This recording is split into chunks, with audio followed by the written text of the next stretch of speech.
Okay. All right, thank you so much. I'll go ahead and start off. First, I want to thank everyone for joining this presentation. I'm very excited about it.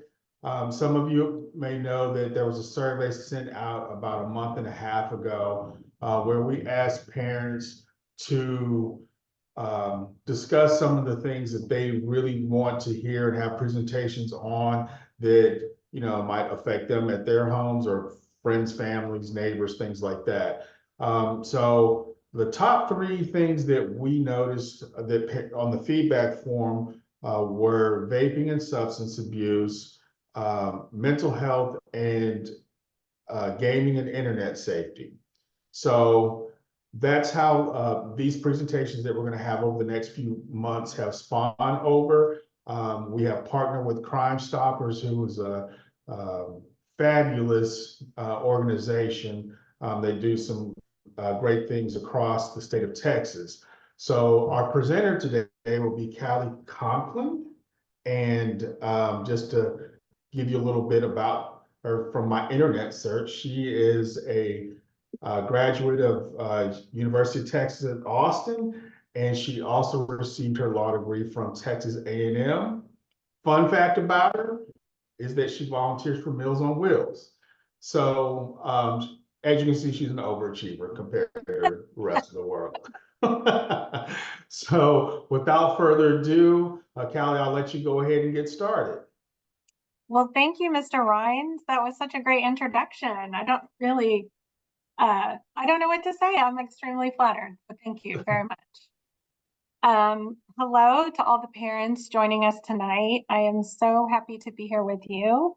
And I just really want to take a minute to say thank you for being here and applaud you for showing up on your evening time. I know it is crunch time for a lot of you who are parents and teachers. You're home with your families and dinner and lacrosse practice and all that. So I have 3 kids at home. Hopefully they won't be making any appearances on the Zoom, but I applaud you for being here. So thanks for joining me. And I hope to give you a lot of information as quickly or as efficiently as I can.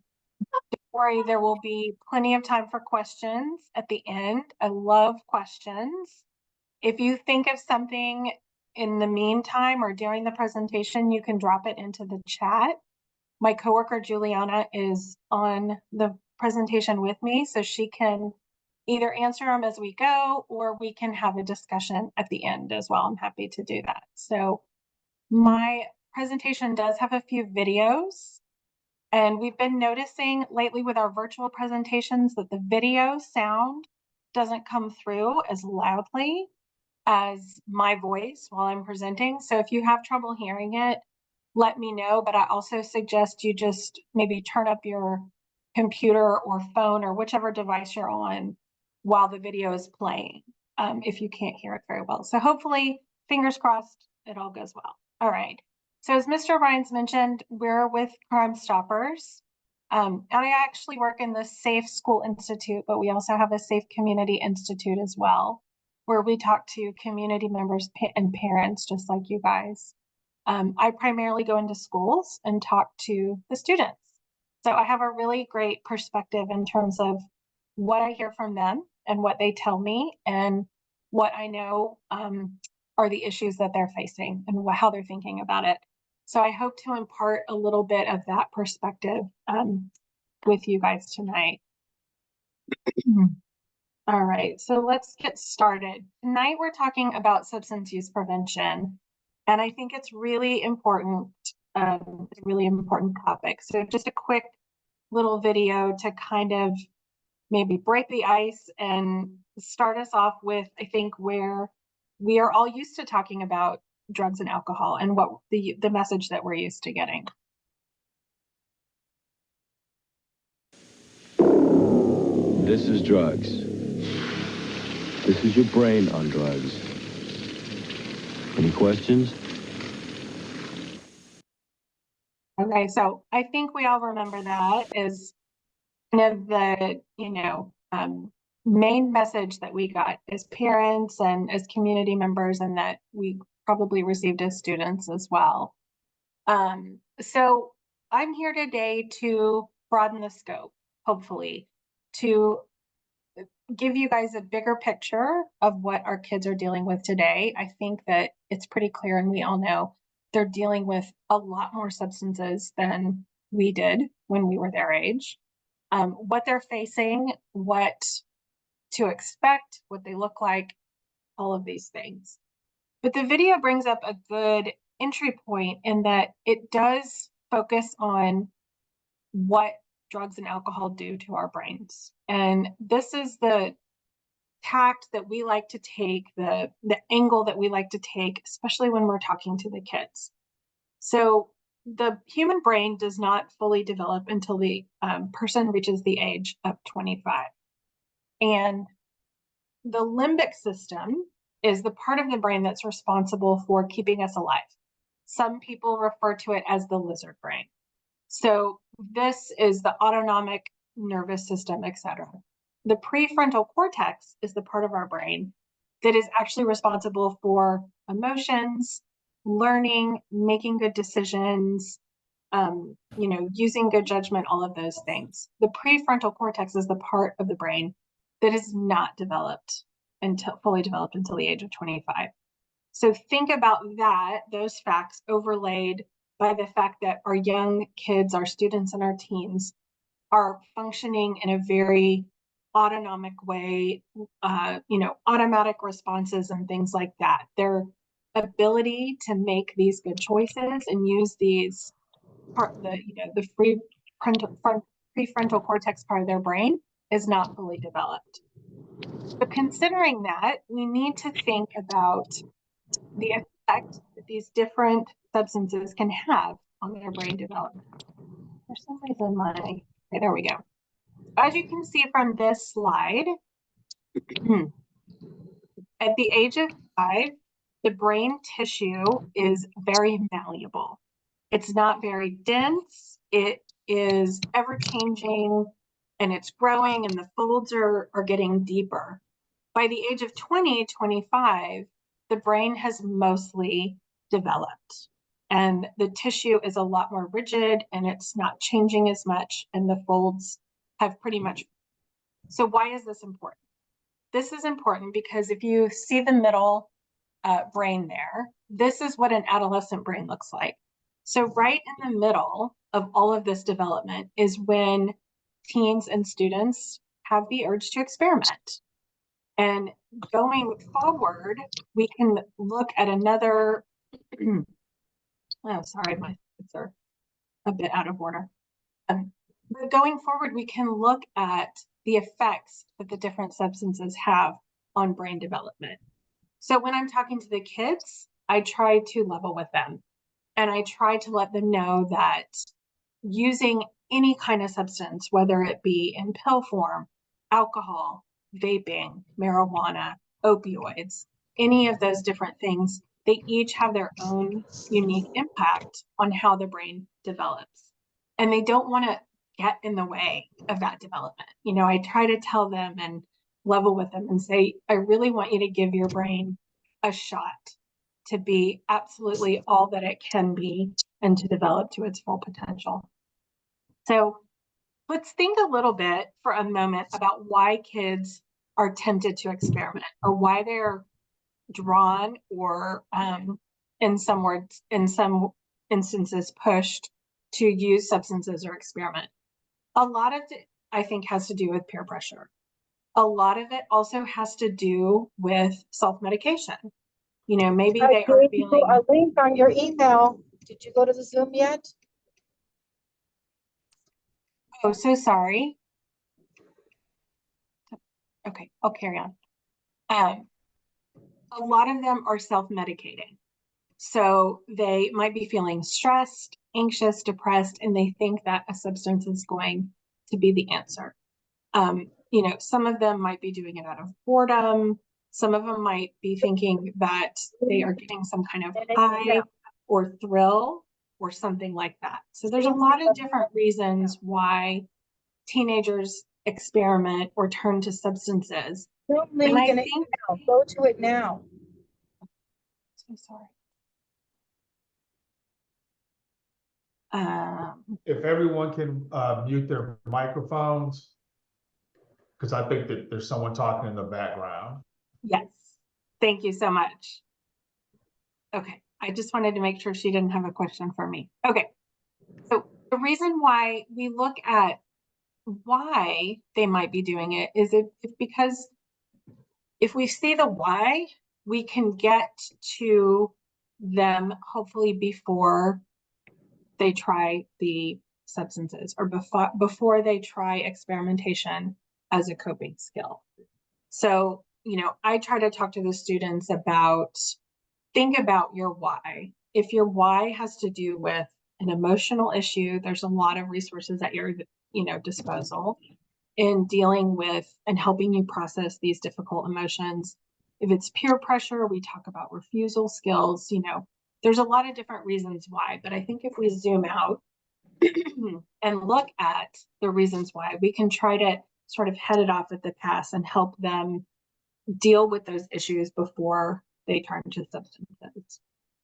So I like this graphic because it shows a little bit about dopamine. Now, dopamine is the pleasure chemical in your brain. It's the reward chemical in your brain. So if you are hungry and you eat food, for instance, it produces a certain amount of dopamine. And that's meant to keep us alive, right? We want things like eating food and drinking water to feel pleasurable and satisfying to our body so that we stay alive. Things like being with loved ones and friends and hugging somebody that is close to you can also produce dopamine in the body. Now, when we start to talk about substances and introduce substances, we wonder why they have such an addictive nature, and it's because of the dopamine spike that they produce. So as you can see, normal levels of dopamine on the left, like normal levels that the body naturally produces that you get from things like eating food or spending time with friends and family, or maybe hugging a loved one. Things like cocaine and meth have almost 1,000% more of an effect on their brains. So that it makes it that much more addictive, and it makes it that much more enticing to them. So we also want to look at a little bit about genetic risk, because it's not labeled here, but the red line differentiates the different types of genetic risk that you have for becoming addicted to certain substances. So I just want parents and educators and other people to be aware of those dopamine spikes. And this might also be an answer and a reason as to the why they are trying these substances. All right. I really love this graph, and I always use it in my presentations with the students as well. So I'll break it down for you. And in this graph, we're looking at experimentation and experimentation only. So we're not necessarily looking at addiction or somebody who has a well-established habit yet. We're simply looking at experimentation. And the data shows, and this graph is representative of that data, that if you start using substances or experimenting with substances around the age of 15 or earlier, you have a 28.1% increase in your risk of developing an addiction later in life. And as you can see, the longer you wait, so if you delay that first use and those first bouts of experimentation until 15 to 17, your increased risk of addiction drops to 18.6%. The last one is really telling, and I tell the kids, if you wait until you're supposed to, so the legal age for drinking, the legal age for tobacco products, the legal age for vaping products is all 21 in the state of Texas. If you wait until you are 21, your increased risk of becoming addicted later in life drops to about 4.3%. This is a huge, huge difference. And again, with the brain development, I urge them to really give themselves a chance.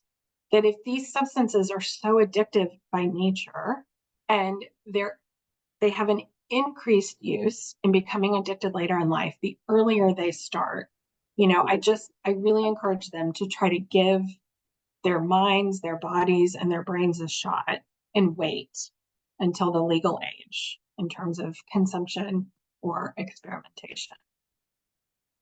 So these are some of the graphics that I was referring to earlier in terms of what substances, the effects that they have on the brain. In this particular one, it's the neurons and the way that the cells interact with each other, the brain activity, if you will.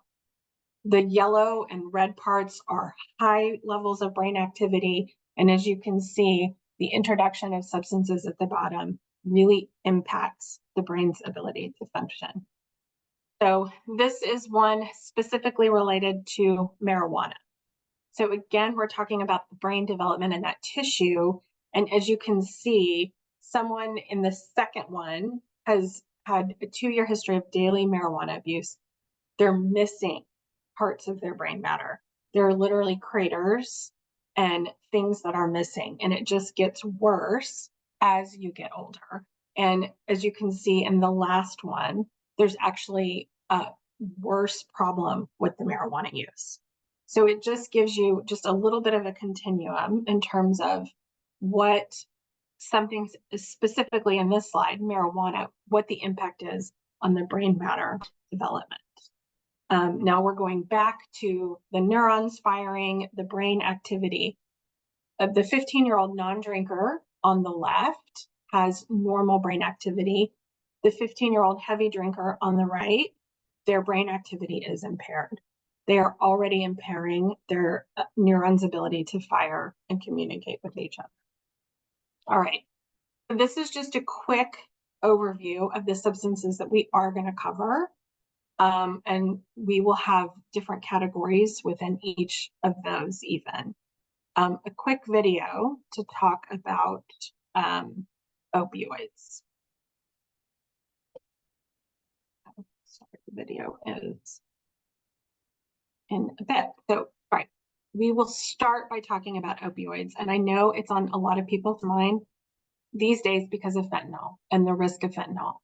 And the way that this is showing up in our schools and in our students' lives is through street drugs, is through illegal pressed pills that don't come from a pharmacy, don't come from a doctor, but are mass produced by either drug cartels or, drug makers, individual drug makers, not drug companies. So what is happening is the supply is being laced with fentanyl. Why do they do this?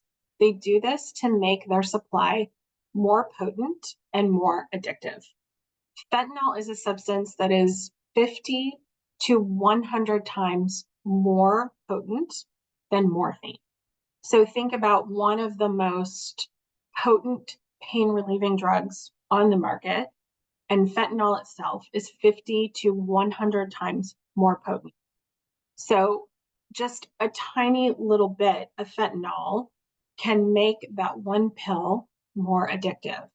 Now, the problem is that there's too much. There's no way to tell how much is in each pill.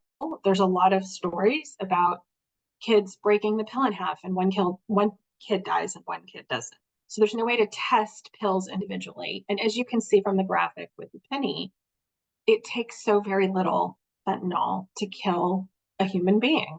It's the equivalent of 2 grains of salt that can kill a child, within minutes. So that is how it's gotten into our country. It's how it's gotten into our kids' hands. It's mostly through these illegal pills. And a lot of the pills that are going around are being purchased on platforms like Snapchat or via social media. Unfortunately, drug dealers are targeting teens, and they want, it's a business for them. They want to get them hooked on their supply. And if they don't kill them, then they get hooked and they keep, coming back for more. So a lot since 2020, opioid-related deaths have increased by 37%. So we're looking at this problem as somewhat of an epidemic. Texas, in particular, has come up with a department within the Office of the Governor called One Pill Kills, and they are trying to disseminate information and get out the word about not only what a fentanyl overdose looks like, but also how to prevent it, which we are going to get to in the next slide. And again, if you can't hear the volume, try to turn it up on your device because my volume is all the way up. Oh, let me do that. There we go. Social media provides drug dealers unprecedented access to our students and gives our students a platform to easily purchase drugs of many kinds.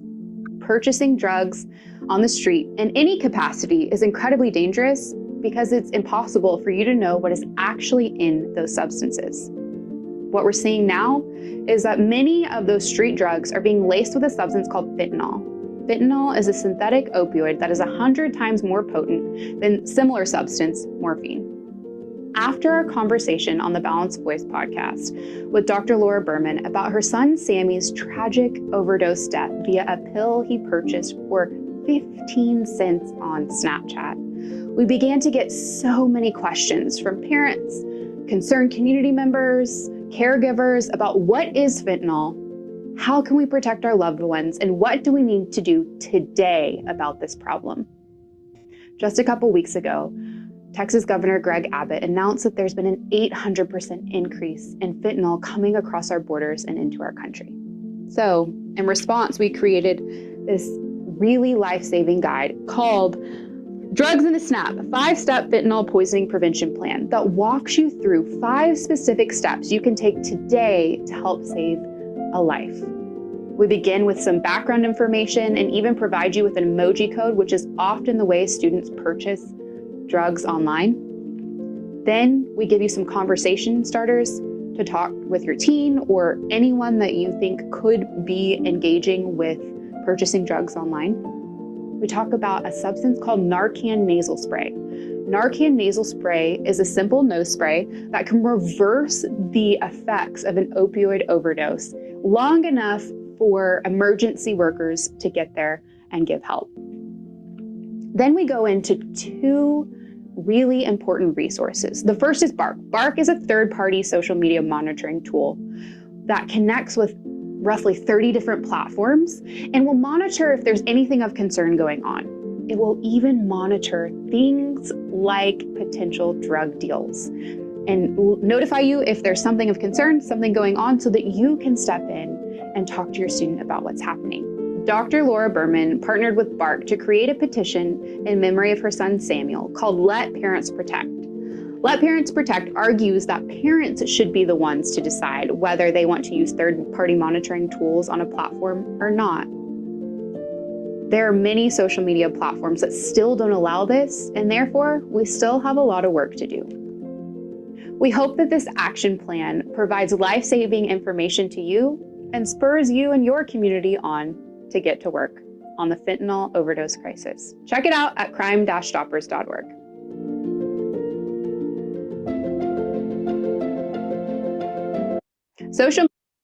Okay, so I emailed Mr. Rhines a copy of our Drugs in a Snap, and it should be available to all of you all via email. So that is in PDF form, and it can be downloaded, it can be printed out, but it's really helpful, useful information. The main things that I try to leave parents and students and educators with alike is looking out for signs of a fentanyl overdose. So when somebody has taken something and they're likely suffering from fentanyl poisoning, they will have a really increased heart rate. They will look very pale and clammy and sweaty. A lot of times they will look like they are in and out of consciousness, like they're very sleepy, losing consciousness, back up, losing consciousness. It's almost like their body is fighting what they've ingested. Another telltale sign is foam coming or something coming out of the mouth that is not being controlled by the person. So I really urge the students to, if they think somebody's taken a pill or they see any of these signs, to administer Narcan. So Narcan is an over-the-counter spray. You can get it on Amazon, you can get it at HEB, you can get it at CVS, and it can potentially save a life. It is by no means a cure at all for an opioid or a poisoning or fentanyl poisoning, but it buys you time.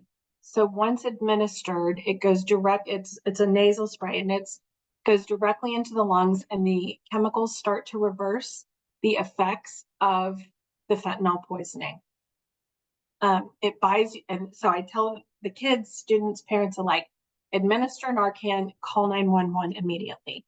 Or, if somebody's administering it, have the other person call 911.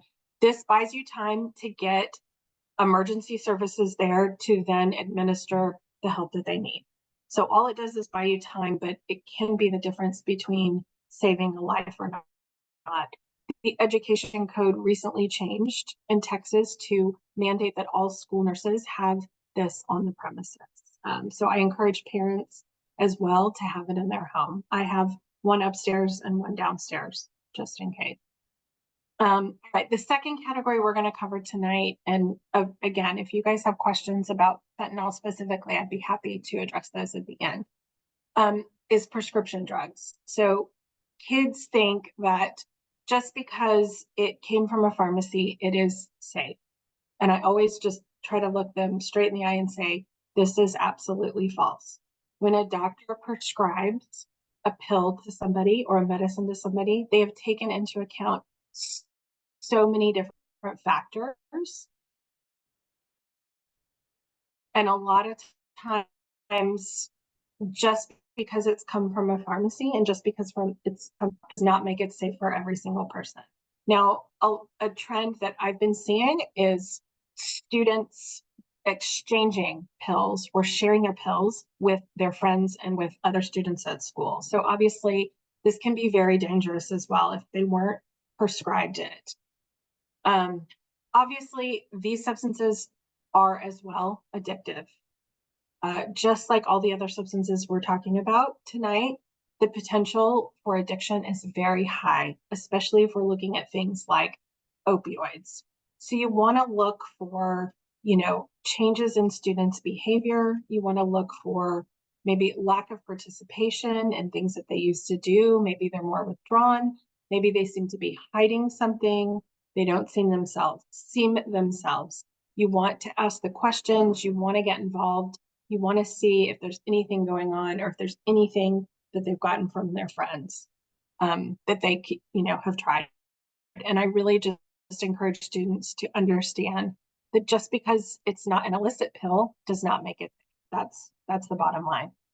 So we talk about over-the-counter medicine because it has been misused as well. So just like prescription pills, a lot of kids, teens, and students think that just because it comes from a pharmacy, it's harmless.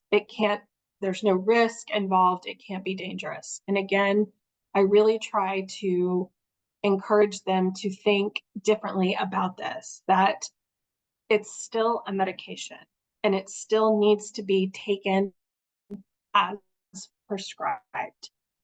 So the reason why this has become an issue with our teens is mostly because of social media.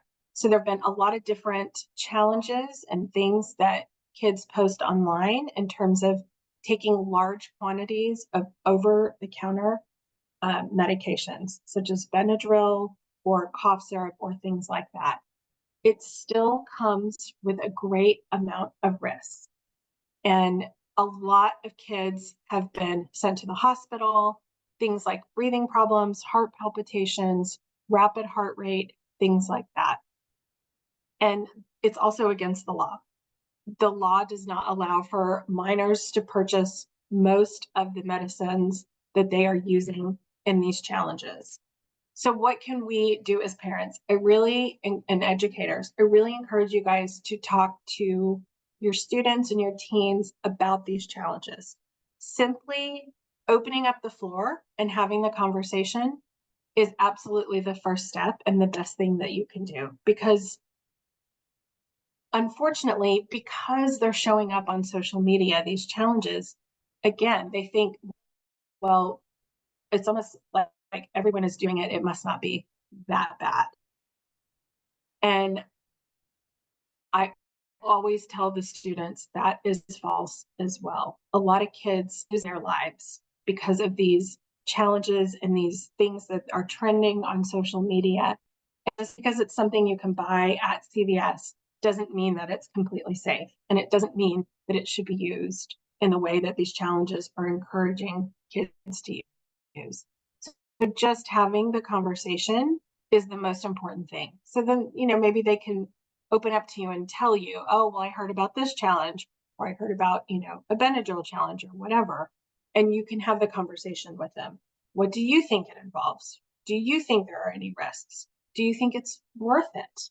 A lot of times just trying to help them zoom out and see the risks that are involved and weigh those against what do they get out of it?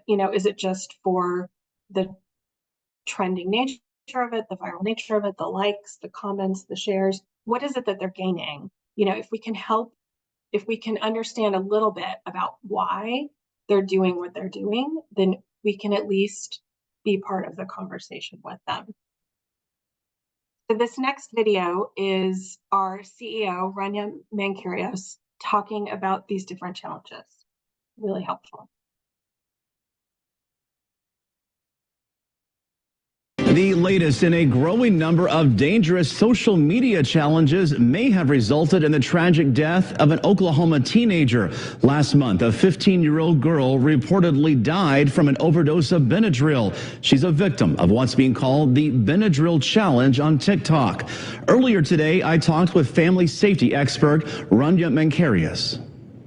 Rania, thanks for joining us tonight. It seems with social media these days, there's always some sort of challenge going around that involves teenagers. For parents who aren't aware, explain this newest one that went viral on TikTok called the Benadryl Challenge.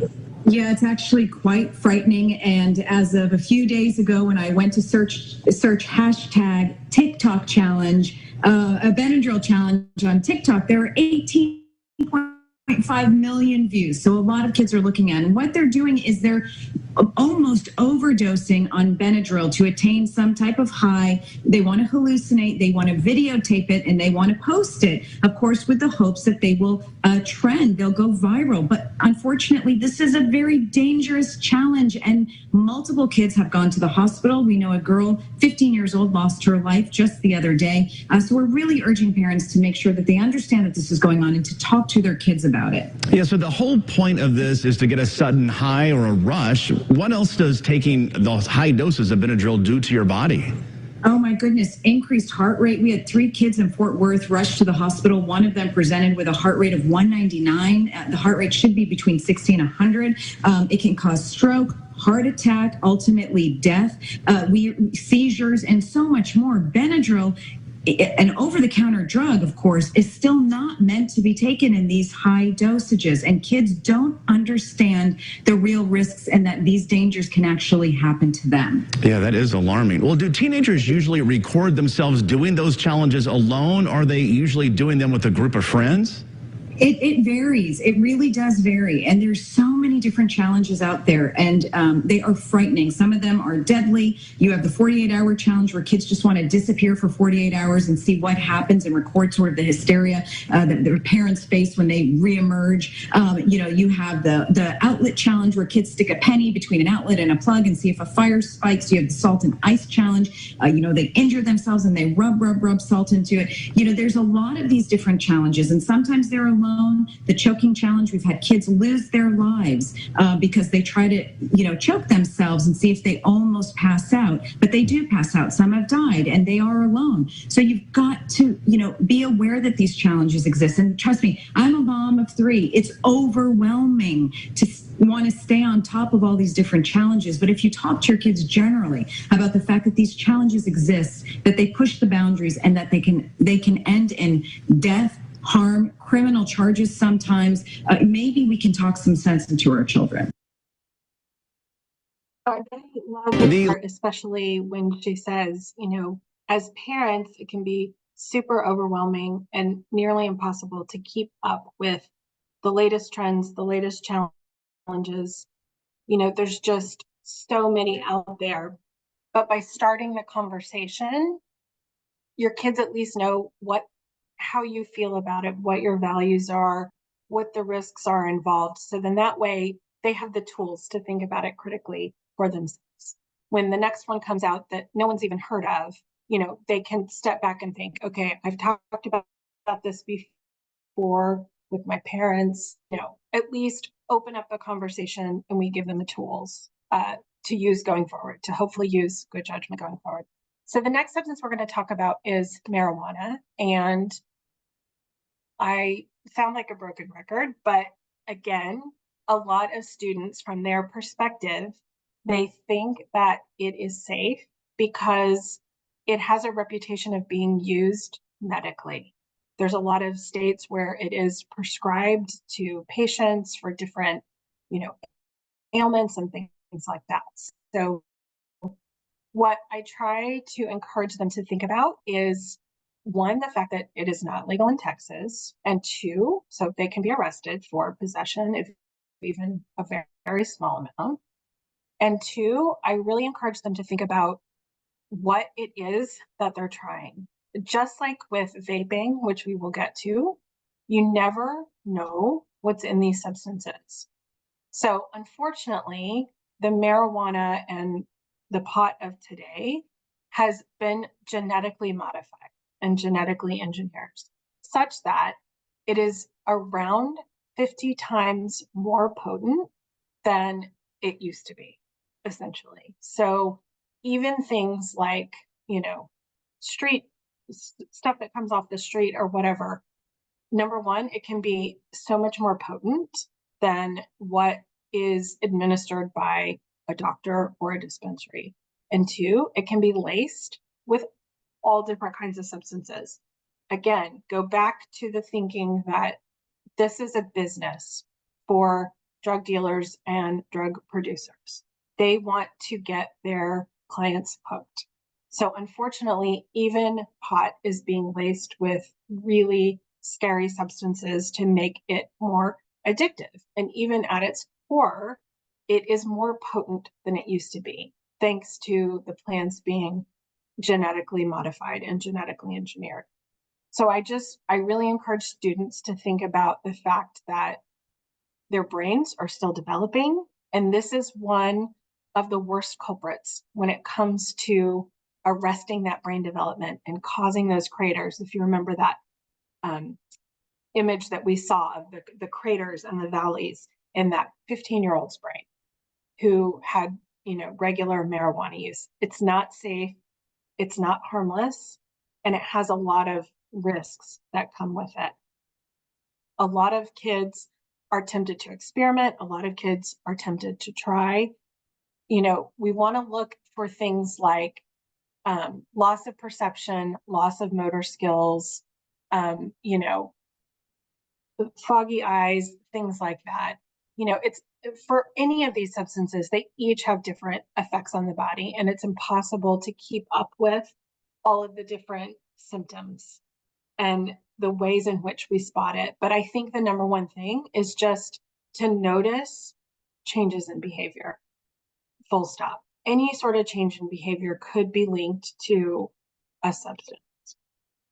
This is the graph that shows the THC concentration from cannabis samples that were seized by the DEA in 1995 and then all the way up to 2019. As you can see that the concentrations of THC are just getting higher and higher and higher. So what used to be thought of as a really harmless substance is no longer the case. And it has the potential to be addictive. A lot of people don't associate marijuana or THC as something or a substance that's addictive, but unfortunately it has become that. And any sort of experimentation, as we have talked about already, can lead to an unwanted addiction problem. And I tell the kids, can start to feel compelled to want to use it, and that's when you know you have a problem and you need to ask for help in that case. So I think one of the number one things that's on almost every parent's mind these days is the vapes. Now, the education code did change as well just this last year to where if a child or a teen is caught with a vape on school campus, it's automatic alternative school. So the schools are implementing zero tolerance policies to crack down on kids bringing them to school because they are so small and clandestine and shareable, frankly. So they're full stop cracking down immediate alternative school. And I always tell the kids, is it worth it? Is it worth it to be sent to alternative school for a hit off your friend's vape or risking getting caught bringing it to school? Now, what are in these products? It could be anything from nicotine to THC to, let's be honest, it could just be water. There could be nothing in the vape cartridge. What's important to know is that it doesn't matter what's in the cartridge. What matters is the chemicals that are used to vaporize that liquid are what they are inhaling into their lungs. So the cartridge starts out as a liquid and then it becomes a vapor by being heated up by certain chemicals. So these chemicals heated up to create the aerosol.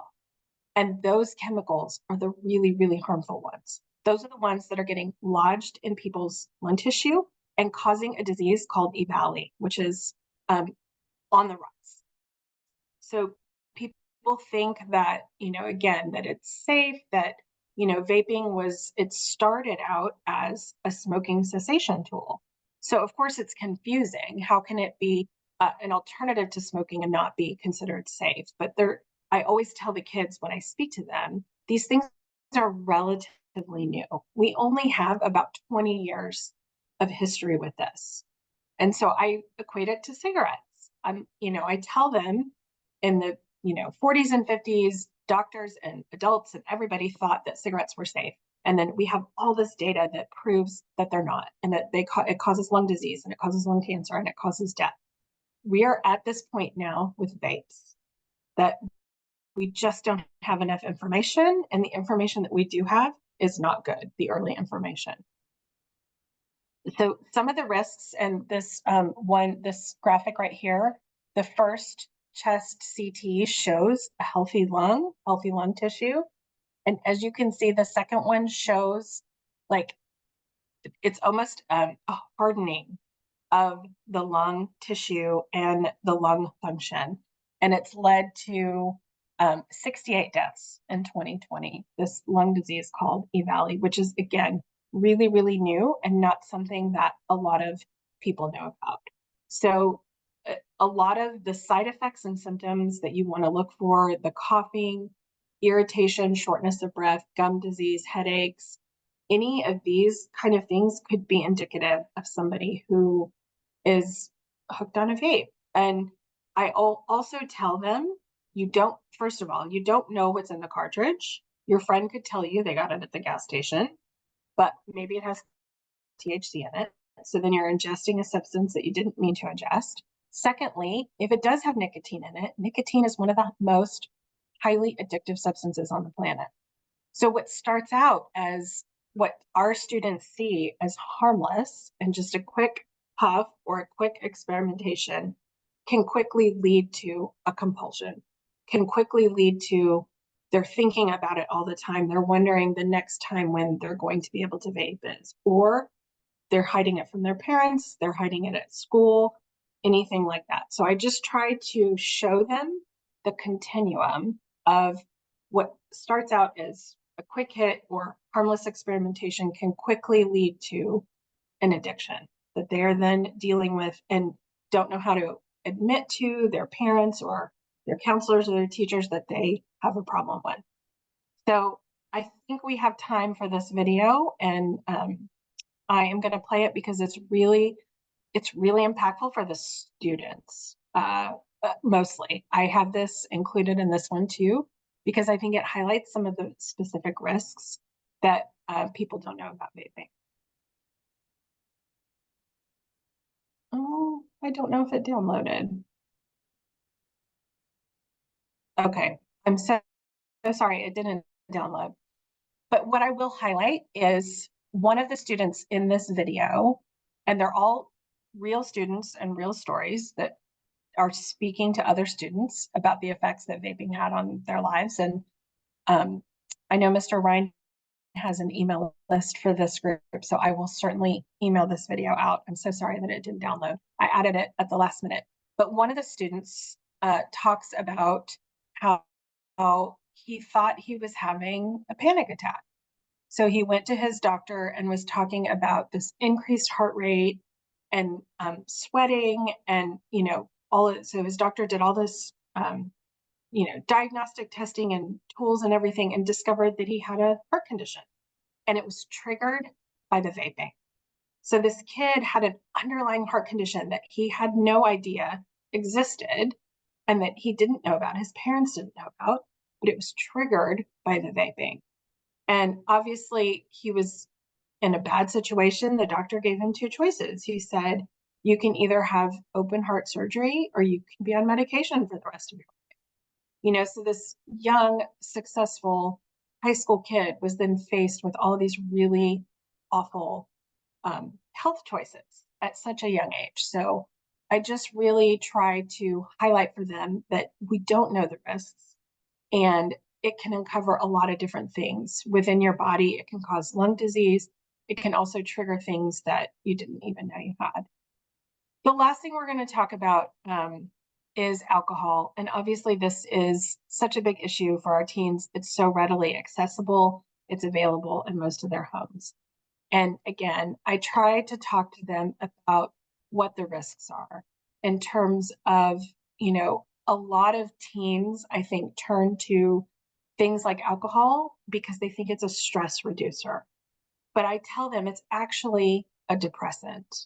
So it slows absolutely everything down. It slows down your judgment, your ability to think, your ability to function, your ability to study, your ability to drive. It affects all of those different things. And I also talk to them about how it's not actually an anxiety reducer. A lot of students think that alcohol reduces stress, but I encourage them to think about, being hungover and not being able to show up to school or not being able to show up to practice. Basically whatever has compelled them to try alcohol in the first place is likely an underlying, issue having to deal with stress or depression or anxiety. And I kind of give them the metaphor that, thinking that alcohol is going to reduce your anxiety is faulty and it's incorrect, because pouring alcohol into the mix is like pouring gasoline onto a fire. It just makes your anxiety 10 times worse. And it makes the fallout from, the experimentation and the using and all of that so much worse to deal with, the after effects. So, they have to be 21. I always talk to them about the law that you cannot purchase or possess alcohol before you're 21. You can be arrested. You can be arrested for driving under the influence, regardless of your age. And that basically adult choices come with adult consequences. These things don't go off their record. They, and I really encourage them to think about, applying to college, applying for their first job out of college or their first job out of high school. Is this something that they want on their record? And I encourage them to think about the risk. So we know that 21 is the legal drinking age.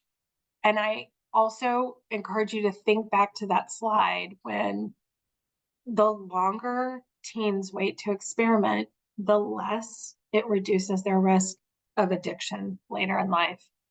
And so, like with, unintentional addiction, when it comes to nicotine, alcohol is the same way. It's not something that people previously would put into the category or consider to be an addictive substance, but studies and the more information we have that's coming out about it, it's just not the case. It's actually an addictive substance, especially with teens and how it affects their bodies and the dopamine spikes. It has very, very addictive tendencies. So we want to look at the overall picture as well. And when we look at addiction in general, so whether that be to vaping or alcohol or pills, it's a mental health issue. So not only is there probably an underlying mental health struggle that has caused this problem, but it also can be treated as a mental health disorder. Alcohol use disorder is a diagnosable thing that can be diagnosed by a doctor, and therefore you can use your healthcare provider and your health insurance to treat it. So again, you want to look for things like changes in behavior, appetite, appearance, the languages that they use, their routines, their priorities. Any kind of disruption in this is something that you want to notice. And we always tell parents and educators, it's not our job to diagnose, but it is our job to notice. And it is our job to have the conversation with them and to help them get the help and the resources and the support that they need. So these are just a few of the resources that we put out there. The National Drug Helpline, we also have, this is specific to Houston, but on the Menninger Clinic website, they have a lot of other resources across the state, free resources as well. So we really encourage parents to look at mental health and addiction issues, one and the same, and to seek out resources in that vein.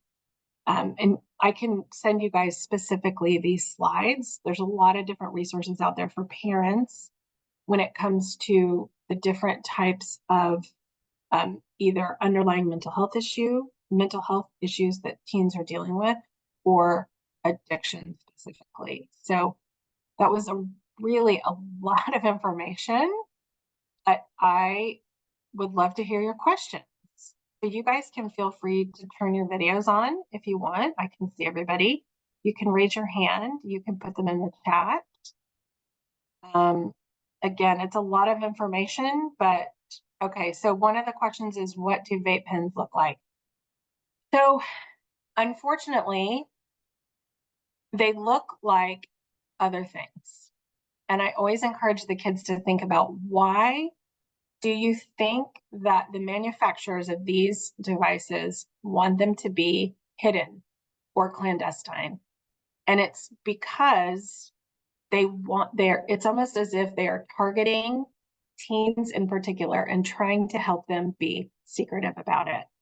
So I have a graphic that I can pull up actually that shows what the different ones look like.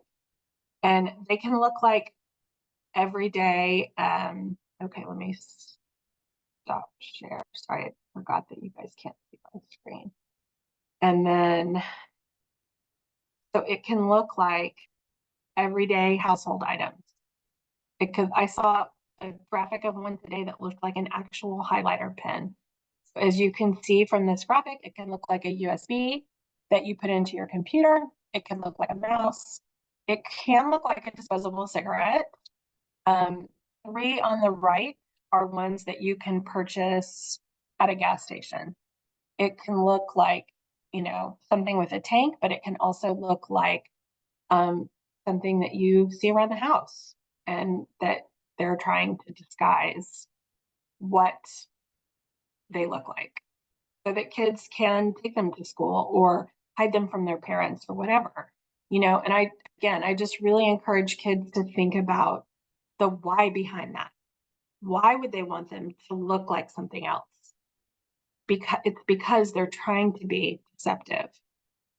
So, that's a good question. Catherine's question is, kids can purchase these at gas stations. How do they get them? So yes, they can be purchased at gas stations. No, they're not allowed to. You have to be 21. But, I think a lot of kids will find the gas stations where they don't card. A lot of them are distributed via the black market. So drug dealer will get a huge supply of vapes from the black market and will sell them directly to teens. So just like with the other platforms where they're selling pills and potentially other types of drugs, they can get vapes as well. And the problem with that is, again, you never know what's in them, especially if you're getting it from an illegal source. It could be anything in there, and we just don't know. Okay. Would be good to increase those conferences for the younger. I mean, the same school gave those conferences to students. Yes. So inevitably, when I talk to parents, they ask me and they ask Mr., the administrators, people like Mr. Rines, are we talking to students about this? The answer is yes. I and my co-worker, Juliana, we talk to students every single day. Juliana lives in the DFW area. We'd be happy to schedule student presentations as well. Now, are the student presentations the same as what we just saw? No, not at all. They're much more tailored to the students, especially that video that I tried to show you guys that I wasn't able to. Real stories from real kids talking about the different substances' impact on their lives. So yes, we have student presentations and we'd be happy to come to your school and talk directly to them. With substance use, we start at middle school, although I have done later elementary as well. But middle schoolers and high schoolers, definitely, we try to give them all the information possible. And we try to get them to ask questions, because if we can just get them talking and we can just get them on the topic. I heard footprints, footsteps too close. Did you have a That's question, okay. Ms. Ramirez? Did you have a question? No, sorry, I can't believe it's unmuted again. Please forgive me. That's okay. That's okay. I think I'm gonna get off. Okay. Thanks for joining us. I appreciate Thank it. you.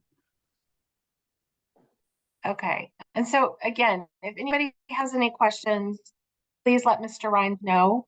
What is the best way to address concerns if we smell it on our kids are on friends of it? Okay.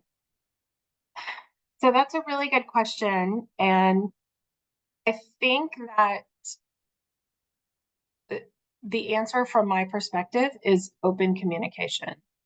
So with kids and with teens in particular, I think using shame or blame tactics or accusatory is probably going to shut it down and shut them down. So just having the conversation of, I've noticed, it's not our role at Crime Stoppers to be able to, it's not our role to try to tell parents how to parent, right? So every family has to deal with this differently, and every family has to do what's best for them. But if you have concerns for your kids in particular, I think the best strategy is that I've noticed, and just tell them what you've noticed, maybe what you've smelled. Ask them if they have, anything that they can talk to you about or they want to talk to you about. And it is hard with a lot of these substances being in our homes. But what I tell the kids and what I tell the students is, we're not talking about your parents, okay? That's a whole different ballgame. I'm here to talk about these substances and how they affect your body as a developing teen. Having this conversation about, because even like, especially the middle school kids, they'll raise their hands and they'll say, well, my dad vapes, or my mom, drinks this, or whatever. And I always say, I think it's great that you notice. And I encourage you all to have this open conversation with your parents about all of these different substances. But I'm here to talk to you about what it does to your body as a teen. and how it affects your body and your development. Having the discussion regarding adults is a whole different discussion. Not that I want to shut it down, but I just want, you know, I want them to know that the best thing that they can do is have the conversation. So I hope that that helps. And I am going to put my email in the chat because I don't think it was on the intro slide. And again, please reach out to me with any questions, concerns, or Mr. Rhines as well. He can always forward me your questions. But thank you guys so much for having me. Thank you for showing up. I really applaud you for being here tonight, and I appreciate you having me. I appreciate your attention. Thank you so much, Callie. We really appreciate the information. If you haven't had a chance to sign in, please make sure that you sign in. That helps us if we need to send out any surveys or any of the literature that Callie gave us, we can send it directly to Yeah, you. absolutely. So again, the link's in there. Just please sign in. 3 questions on there. So again, Callie, thank you so much. We appreciate your time. The information was fantastic and spot on. And I, like I said, I appreciate you covering the piece about the new legislation with vaping, because that's been something that's been difficult to tackle with districts all around Texas. I meet with people from student services once every other month, and vaping probably takes about 25% of our conversation, because it is mandatory DAEP placement. So trying to combat that and deal with that is already pretty tough. So again, thank you everyone for attending. If you do have any questions, feel free to reach out to me. My email is on the district website as well. Next month, we will have our gaming and internet safety presentation. And all these are going to be found under the Parent University series. It's on the district website as well. So thank you. And if you don't have any additional questions, then you guys are free to go. 7:07. Thank you, Mr. Rhines, for having us. All right. Thank you. Y'all Okay, take care. thank you. Bye-bye. Bye now.